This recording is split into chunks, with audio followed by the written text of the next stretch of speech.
So hi guys! I'm going to tell you the biggest mistake that I made when I start working as a freelancer. So para hindi nyo na rin gagawin. So if you are planning to start working as a freelancer, this video is for you. Story time! So in my first job, I work as a social media chat support and I am earning 10,000 pesos per month. And I am working 8 hours per day and 40 hours per week. So dati ang setup namin is 15:30.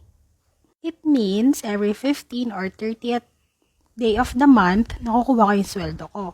And it is through PayPal. And dahil nga 17 years old pa lang ako that time, wala pa akong sariling ATM card. So nakukuha ko yung sahod ko sa friend ko na kasama ko din sa company and kalapit lang namin dito.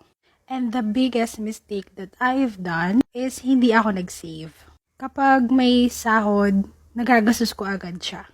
And I remember na may aso ako noon dati. Askal siya. And girl, can you believe it? Bili-bilang ko pa siya ng cake every month. Ngayon ko lang din kasi nare-realize.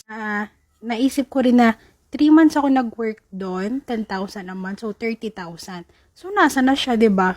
So, to make things clear, I'm earning my money for myself. Wala akong pinapaaral, wala akong ibang ginagastusan, kundi sarili ko lang din. Then yun, ngayon ko lang din na-realize na paano kaya kung nag-save ako kahit kaunti lang nung 10,000 every month. So, sana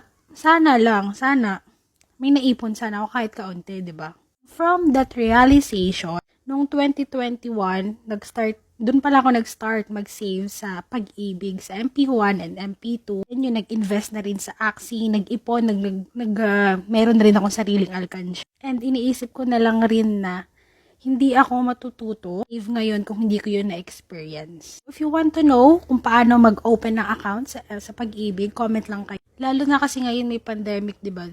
Kailangan talaga natin mag-save for emergency purposes. Yung mga personal needs natin everyday. Yun, na-share ko lang yung biggest mistake na nagawa ko nung nag-start ako mag-work as a freelancer way back 2017. Lesson learned! Yun lang, share ko lang.